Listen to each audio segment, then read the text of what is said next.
Friends, welcome to my KS by Inborn YouTube channel. Yes, ಇನ್ಯಾರಾದರೂ ನನ್ನ ಚಾನಲ್ನ subscribe ಮಾಡ್ದಿಲ್ಲ ನೋಡ್ತಾ ಇದ್ರೆ ಪ್ಲೀಸ್ ಒಂದು ಸಬ್ಸ್ಕ್ರೈಬ್ ಮಾಡ್ಕೊಳ್ಳಿ. ಮಟನ್ ಮಸಾಲ ರೆಸಿಪಿನ ಈ ಥರ ಒಂದ್ಸಲ ಟ್ರೈ ಮಾಡಿ ನೋಡಿ, ನಿಮಗೆ ತುಂಬಾ ಇಷ್ಟ ಆಗುತ್ತೆ. ಇದನ್ನು ಮಾಡೋದು ಕೂಡ ಸುಲಭನೇ. ಇದನ್ನು ಮಾಡೋದಕ್ಕೆ ಮೊದಲಿಗೆ ಒಂದು ಮಿಕ್ಸಿ ಜಾರ್ಗೆ ಸ್ವಲ್ಪ ಕೊತ್ತಂಬರಿ ಸೊಪ್ಪು, ಹಾಗೆ ಒಂದು ಗೆಡ್ಡೆ ಬೆಳ್ಳುಳ್ಳಿ, ಅದಾದಮೇಲೆ ಒಂದು 2 ತುಂಡು ಶುಂಠಿ, ಒಂದು 3-4 ಕಾಯಿ ಮೆಣಸು, ಇದನ್ನು ನೀರು ಹಾಕಿ ರುಬ್ಕೊಬೇಕು. ರುಬ್ಬಿದಾದ್ಮೇಲೆ ನಾವು ಇದನ್ನು ಮಟನ್ಗೆ ಹಾಕೊಬೇಕು.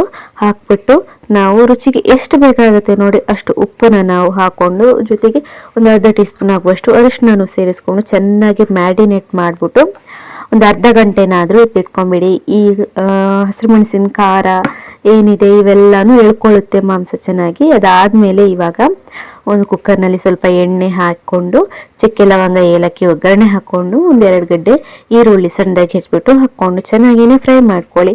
ಒಂದು ಅರ್ಧ ಫ್ರೈ ಆದಮೇಲೆ ಇವಾಗ 1 ಟೀ ಸ್ಪೂನ್ ಆಗುವಷ್ಟು ತುಪ್ಪನ ಸೇರಿಸ್ಕೊಳ್ಳಿ. ತುಪ್ಪ ಜಾಸ್ತಿ ಬೇಡ, ಯಾಕಂದರೆ ಮಟನ್ನಲ್ಲಿ ಎಣ್ಣೆ ಚೆನ್ನಾಗಿ ಬಿಟ್ಕೊಳ್ಳುತ್ತೆ. ಹಾಗಾಗಿ ಇದಕ್ಕೆ ರುಚಿಗೆ ಬೇಕಾದಷ್ಟು ಉಪ್ಪು ಆ್ಯಡ್ ಮಾಡಿಕೊಂಡು ಒಂದು ಟೊಮೆಟೊನು ಆ್ಯಡ್ ಮಾಡಿಕೊಂಡು ಚೆನ್ನಾಗಿ ನೀಟಾಗಿ ಮಿಕ್ಸ್ ಮಾಡ್ಕೊಳ್ಳಿ. ನೀಟಾಗಿ ಮಿಕ್ಸ್ ಮಾಡಿದ್ದಾದಮೇಲೆ ನಾವು ಇದಕ್ಕೆ ಮಸಾಲೆಗಳನ್ನು ಆ್ಯಡ್ ಮಾಡ್ಕೊಬೇಕು.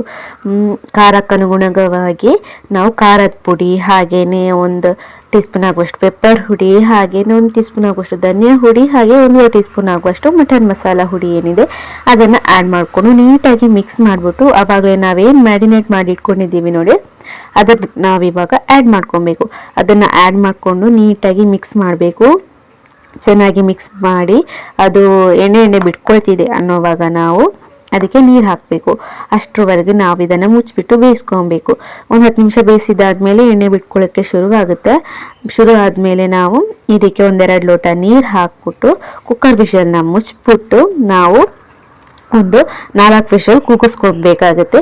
4 ವಿಷಲ್ ಕೂಗಿಸ್ಕೊಂಡಾದ್ಮೇಲೆ ನಾವು ಇದನ್ನು ಬೇರೆ ಒಂದು ಕಡಾಯಿಗೆ ಸ್ವಲ್ಪ ಹಾಕೊಬೇಕು.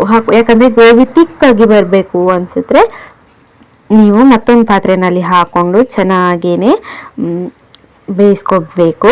ಗ್ರೇವಿ ತಿಕ್ಕಾಗೋವರೆಗೇ ಕೊನೆಯದಾಗಿ ಕೊತ್ತಂಬರಿ ಸೊಪ್ಪು ಸೇರಿಸಿದೆ ಸೂಪರ್ ಟೇಸ್ಟಿಯಾಗಿರುವಂತಹ ಮಟನ್ ಮಸಾಲ ರೆಸಿಪಿ ರೆಡಿ ಆಗುತ್ತೆ. ನೀವು ಮನೆಯಲ್ಲಿ ಟ್ರೈ ಮಾಡಿ ಹೇಗಿತ್ತು ಕಮೆಂಟ್